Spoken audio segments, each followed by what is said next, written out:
Get out of this house by the end of the month." Rather than saying I'm home, my husband came back in the early morning with a cheerful smile and these words. As I stood there stunned with my mouth open at this sudden announcement, he continued speaking.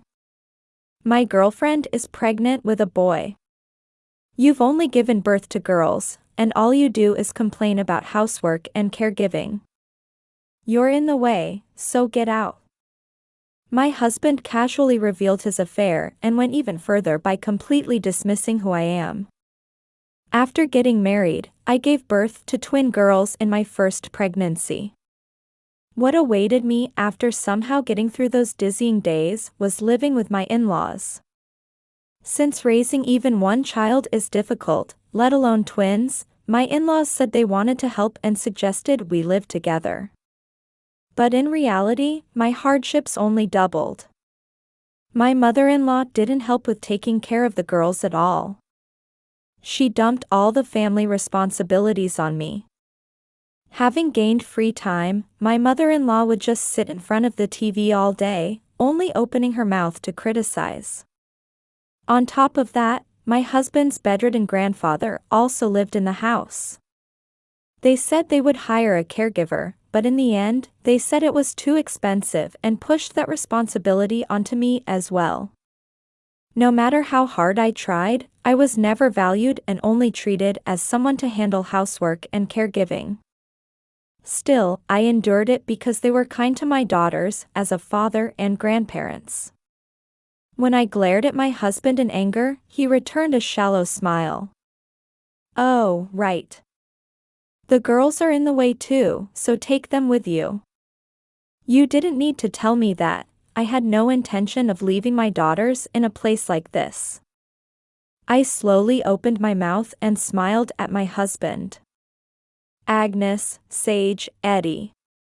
Breakfast is ready, get up." 7 a.m.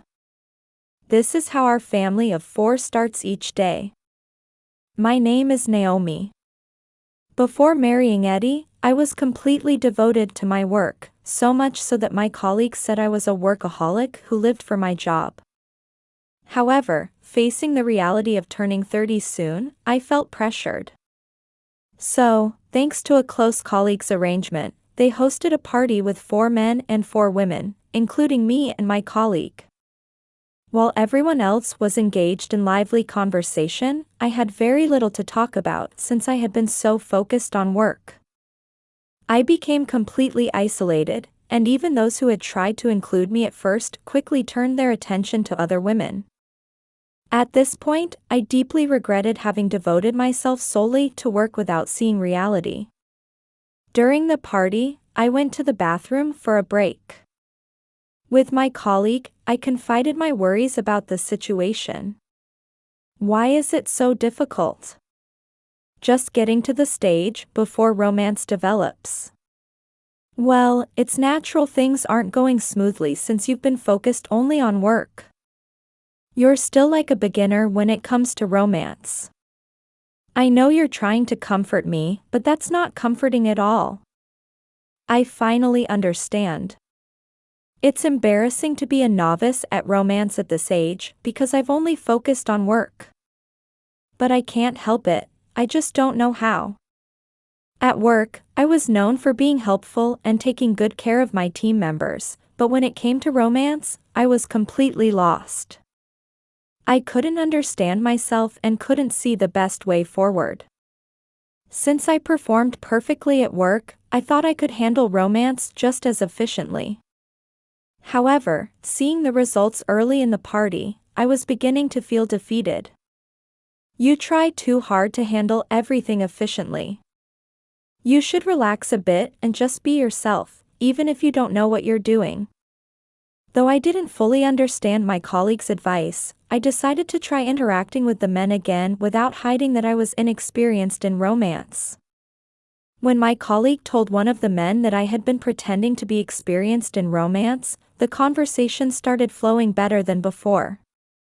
While I managed some conversation with the other men, I enjoyed talking with the man my colleague introduced me to the most, and he was the only one I exchanged contact information with after the party. That man was my husband, Eddie. After dating for a year, Eddie and I got married. Another year later, twins Agnes and Sage were born, and we became a family of 4. I wanted to continue working, but I wasn't skilled enough to balance unfamiliar child rearing with work, so I had no choice but to resign. There was another reason I had to quit my job. We were asked to live with Eddie's parents at their house. My grandfather is basically bedridden at my parents' house, and my parents are reaching their limit with caregiving. I want you to help with that too, Naomi. Please, they're important family. But that's so sudden.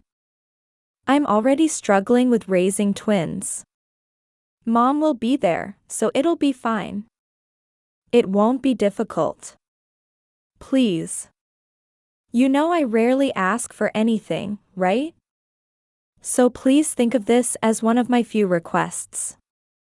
Indeed, since we started dating, I had rarely seen him ask for anything selfish from me or others.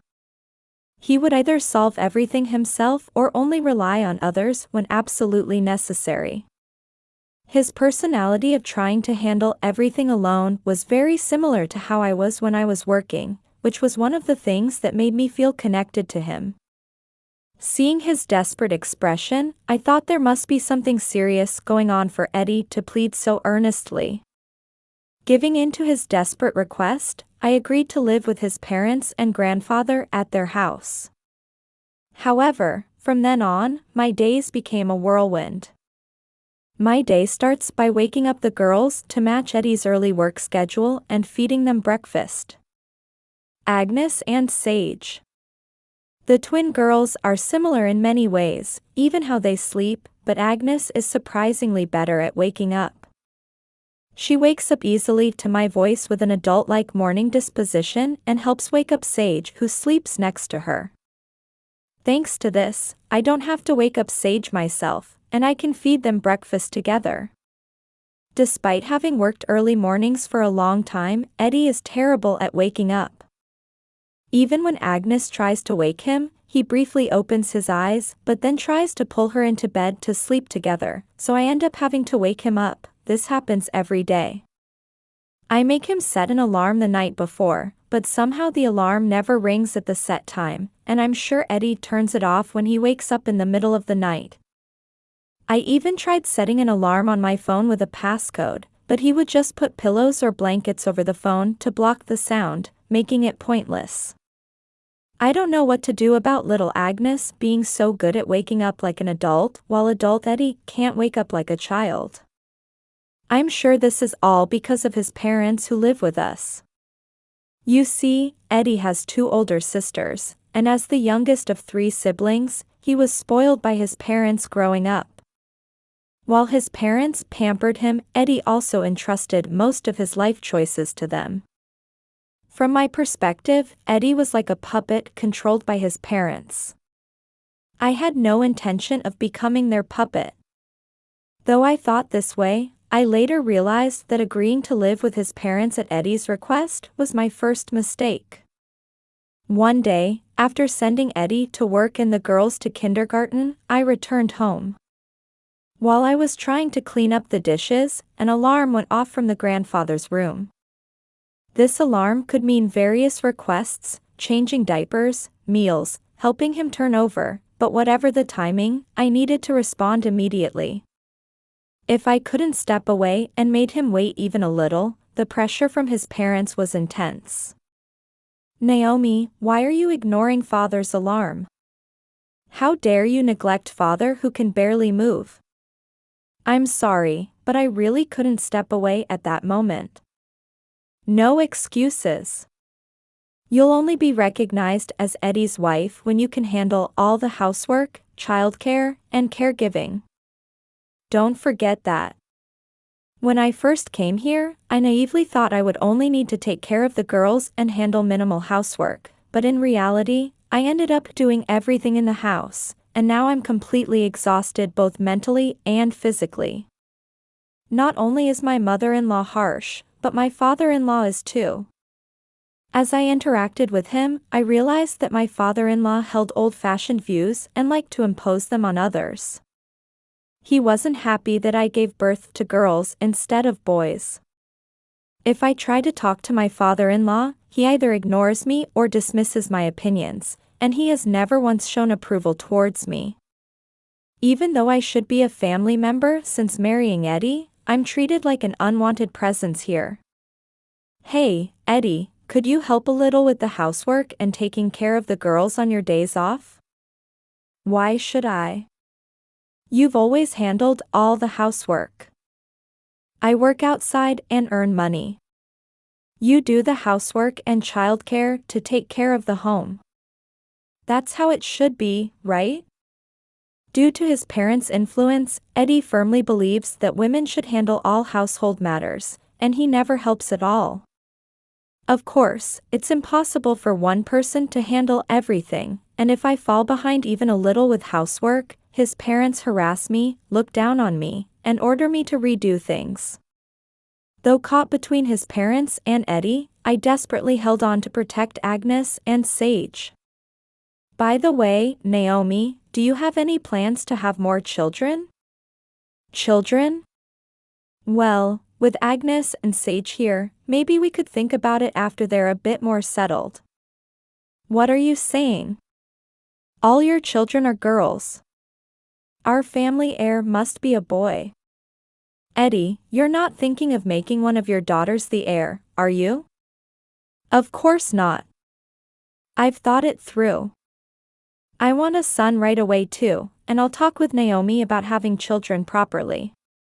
Wait, why are you deciding this on your own? I'm not. That's good then. We're counting on you. Do your best. You too, Naomi. Make sure you can give birth to a fine boy.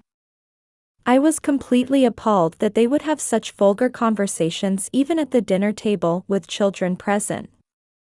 I tried to reduce my mental stress by thinking of them as strangers who just happened to speak the same language, but Eddie didn't consider my feelings at all and kept trying to seduce me every night to meet his parents' expectations.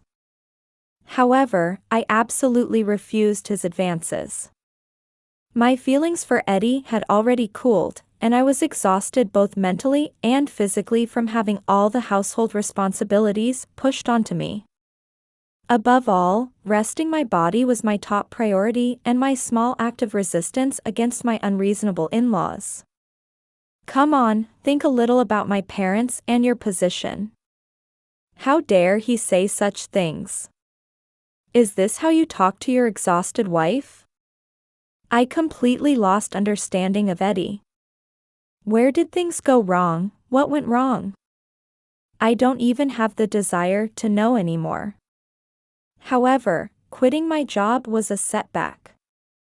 No matter how I managed the household budget, I couldn't save enough money to run away with my daughters. Moreover, even if I wanted to find a new job, issues like finding daycare for the girls and grandfather's care made it impossible to escape. Besides, although Eddie was the worst husband, he was still the only father my daughters had. Prioritizing my daughters, I decided to become like a robot that mechanically handled housework and grandfather's care. Then one day, Eddie sent me a message saying he would stay overnight at work, but when he returned the next day, he energetically threw off his suit jacket and proudly announced in front of me and his parents with a huge smile. I've taken a mistress, and she's currently pregnant. What? Had he been drinking, or had he finally lost his mind? While I was struggling with housework, childcare, caregiving, and pressure from his parents, what was he saying?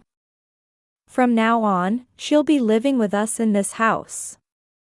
Seeing Eddie's beaming smile and serious gaze as he looked at us, I realized this wasn't a joke. He was seriously saying such an absurd thing.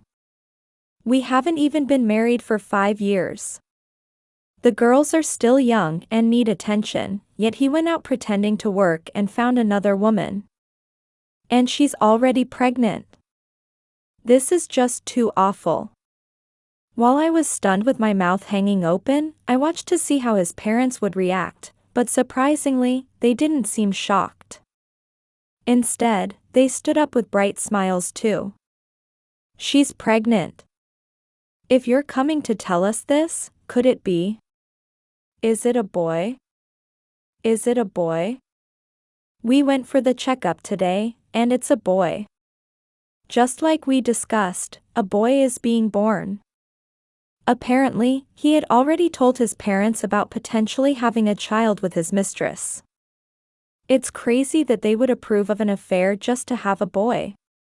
They continued their discussion as if I didn't exist, and it was decided that his mistress would live in this house. Well done. That's my son. To think you managed to get her pregnant with a boy. You've really done us proud. Now the family heir issue is solved. I knew you could do it. It's thanks to you both supporting me. Because of that, she felt secure enough to agree to live here with us. Watching their insane behavior, what little feeling I had left for my husband completely disappeared. While they celebrated, I returned to my room and started packing just the essentials, desperate to leave this house as soon as possible. "Mama, what's wrong? Are we going somewhere?" "Agnes, Sage. Yes, we're going out. We're not going to live in this house anymore, let's live just the three of us." I had Agnes and Sage pack their things too, though they didn't understand the situation. When I returned to the living room, they were still celebrating, completely ignoring my existence. As I tried to pass through the living room carrying luggage with Agnes and Sage, they finally seemed to notice my presence. "Where do you think you're going with all that luggage? In what position was this man who had an affair with a stranger and got her pregnant asking us such a question? Anywhere but this incomprehensible place would be fine." I had Agnes and Sage wait at the entrance. From the packed state of our carry-on suitcase, large backpack, and the children's cute little backpacks, even the insensitive Eddie seemed to realize what I was trying to do. "Well, you're quick to catch on. Saves me the trouble of bringing it up. In that case, this is probably what we need most right now."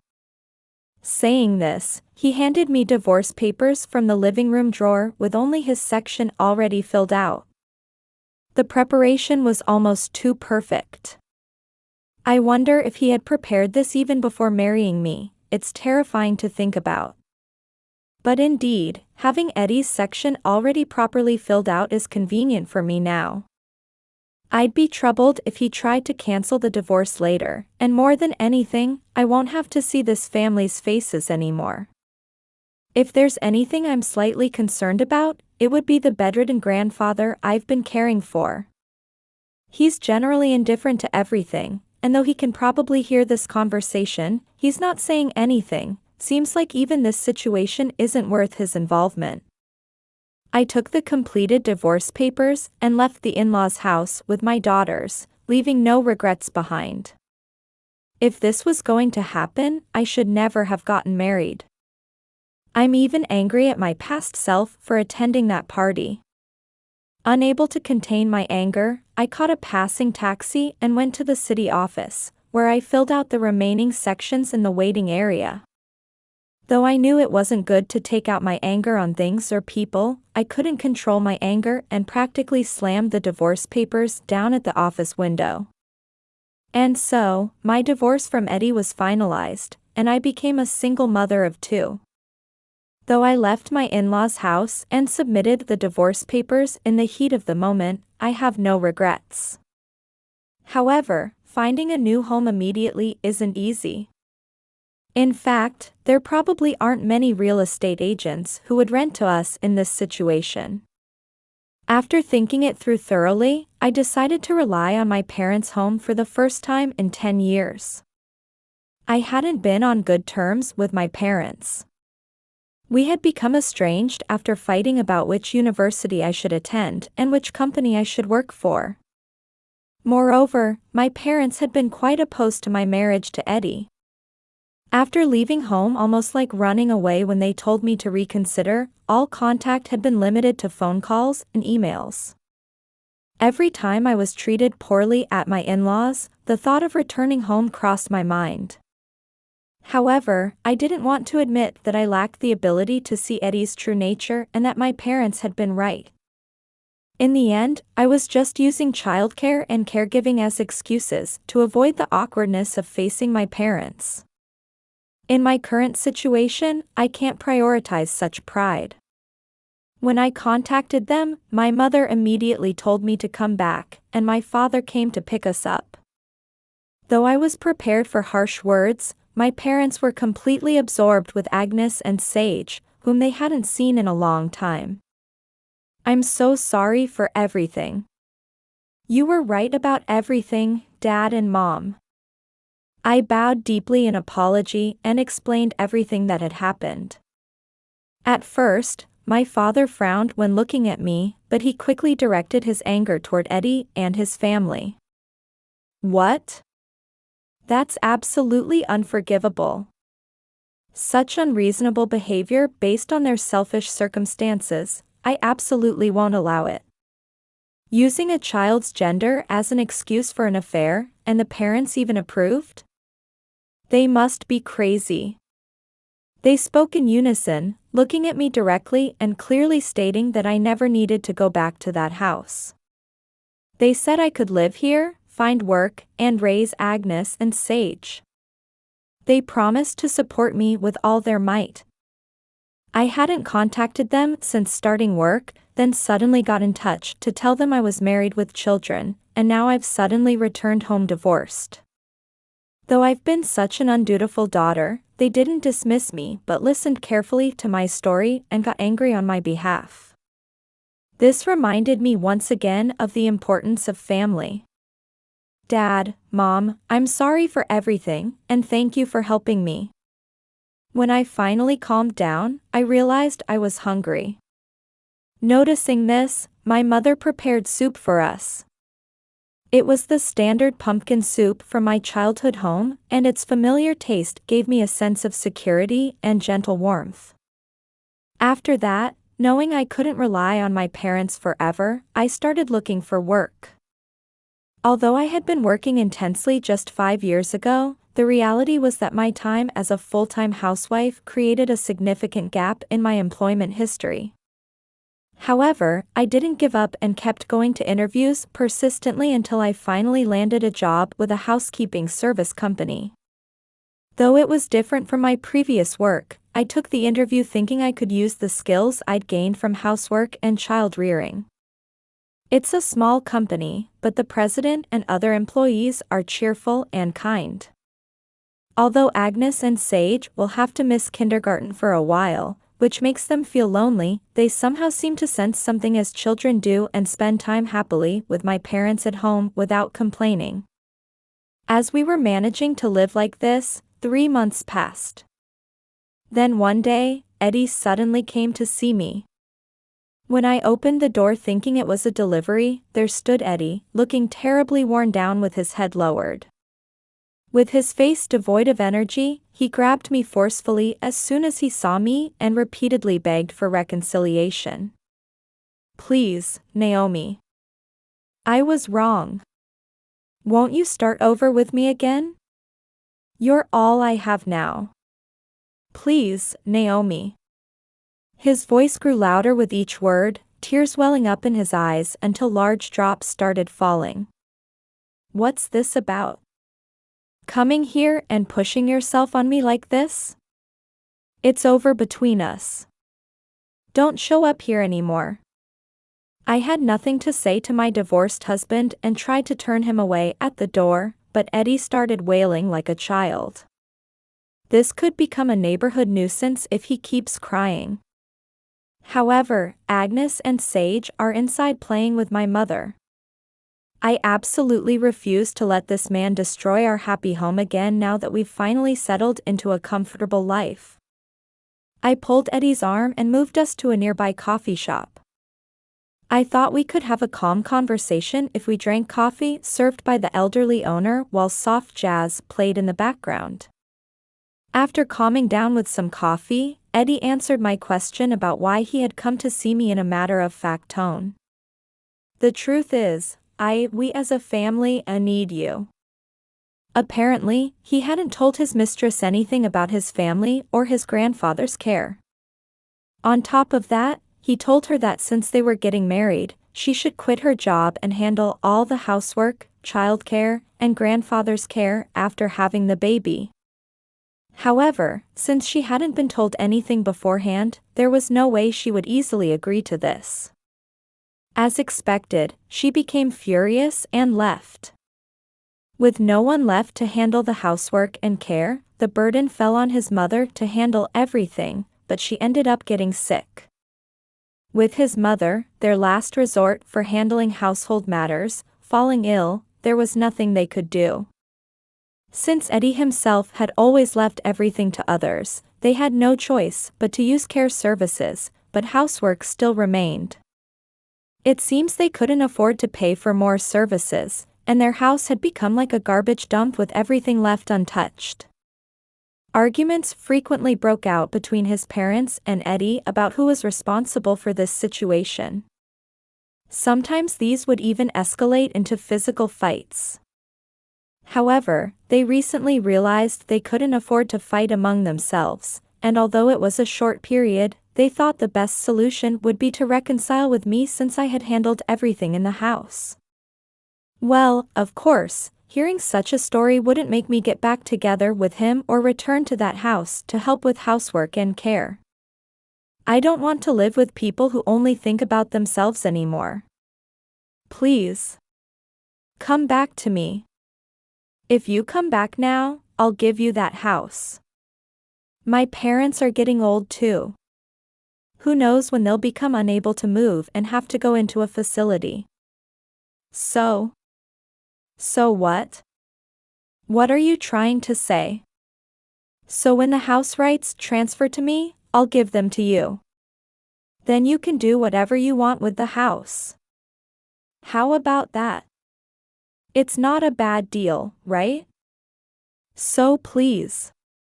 Come back.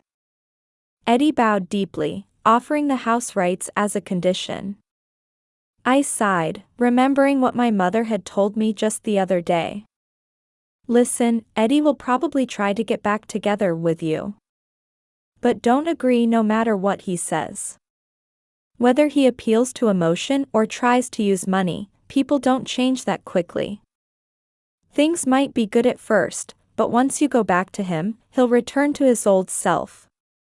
I hadn't expected Eddie to have any feelings left for me after praising his mistress so much, but to think he would try to use money. True, that house is quite impressive among the neighborhood houses, having been built long ago and renovated multiple times. The old me might have been tempted by the prospect of eventually getting that house. But according to Eddie, the transfer would only happen after his parents become unable to move. Moreover, there's no guarantee such a promise would be kept. I'd probably just be treated like a slave again regardless of what he says. The fact that he's presenting this as a benefit to me shows that Eddie still sees me as nothing more than a housework robot. This is ridiculous, there's no way I would agree to such a proposal. I don't want any slave contract marriage like that, and I don't want a house stained with such unpleasant memories. I won't cancel the divorce. All I want from you is compensation and child support. Don't come near us anymore. Why did he think he could hold me back with such a proposal? His shallow thinking is beyond frustrating, it's almost pitiful. But feeling pity doesn't mean I'll extend a helping hand.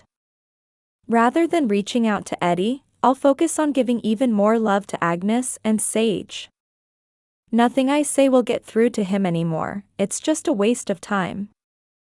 After declaring this, I finished my coffee, paid only for my portion, and left the shop.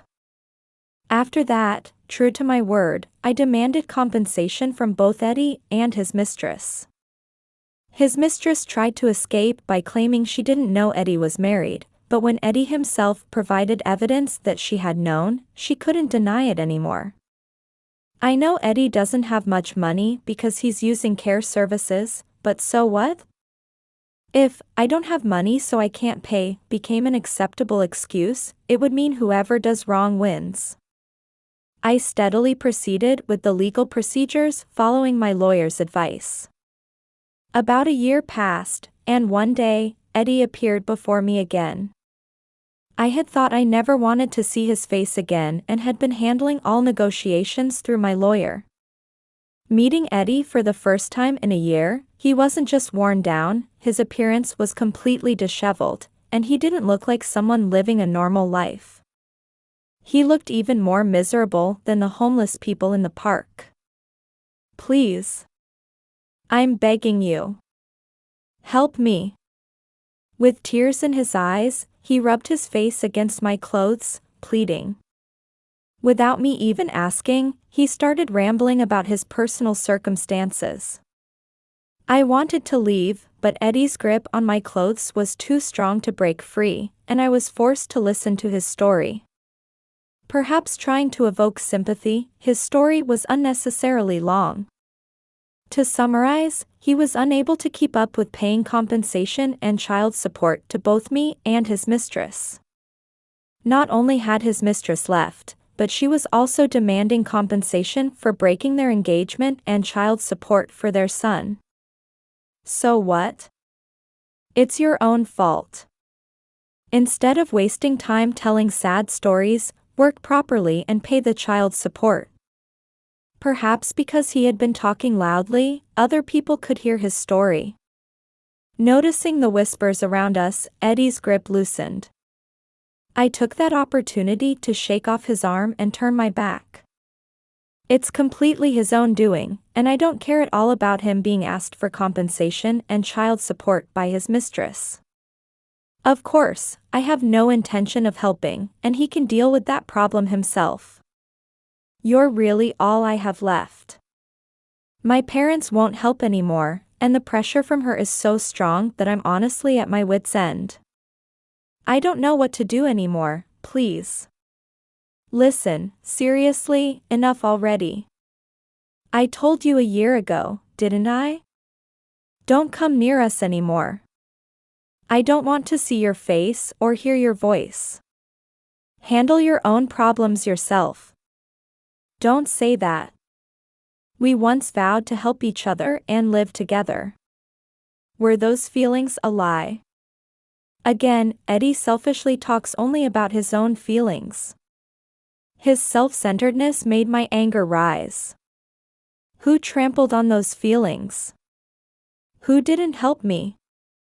I've had enough. Really, how many times are you going to disrupt our lives with your self-centeredness before you're satisfied? I'm at my limit. If this continues, I'll call the police. The police. The word police seemed to have an effect, as Eddie hunched his shoulders and started sniffling loudly on purpose. However, seeing a passerby taking photos of him with their smartphone, Eddie gave up and left. I decided to report this incident to my lawyer just in case. According to my lawyer, if he ignores the warning and approaches again, threatening to call the police should drive him away. I felt reassured having such a strong ally. Some time passed after that, and Agnes and Sage were able to return to kindergarten, so I no longer needed my parents to look after them. Although my parents were a bit disappointed about having less time with their grandchildren, Agnes and Sage are happy to be able to play with their friends again. I continue working at the housekeeping service company, but I'm completely used to it now and even have regular customers who specifically request me. I feel that I'm growing alongside my children's growth, and I'm enjoying fulfilling days, both at work and in my private life. Meanwhile, according to what I heard from my lawyer, Eddie and his parents finally ran out of money even for care services and, struggling financially, had to sell their house. Although the old house didn't bring in as much money as they thought, they placed his grandfather in a facility, and now Eddie and his parents live together in a small apartment. However, they still don't have enough money at all, and even his father was forced to work. His father, stressed from working for the first time in a long time and being instructed by people younger than him, completely lost it and started drinking more frequently than ever. Since his mother is ill and can't work, they're living a hard life. Of course, I have no intention of being lenient about the compensation and child support payments just because they don't have money. Since the procedures are already complete, I'm making sure they pay even if it has to be in installments. If I don't do this, I won't be able to allocate money for Agnes and Sage, who will need more expenses in the future. Besides, if I wait for payment now, they'll probably get carried away thinking they can make me wait again. That's why both my parents and my lawyer told me that showing no kindness is the best strategy. Even if people say it's cruel, after what they did to me, this much is only natural. As for Eddie's former mistress, I heard she's receiving compensation and child support just like me while working part-time and properly raising her child as a single mother. Although she's the kind of woman who would have an affair, at least she's raising her child properly. I can only pray that Eddie will learn to think about others besides himself. Though of course, reconciliation is absolutely out of the question. Agnes, Sage. You'll be late for kindergarten. Hurry up. Let's do our best another day. For Agnes and Sage, to protect these two smiles.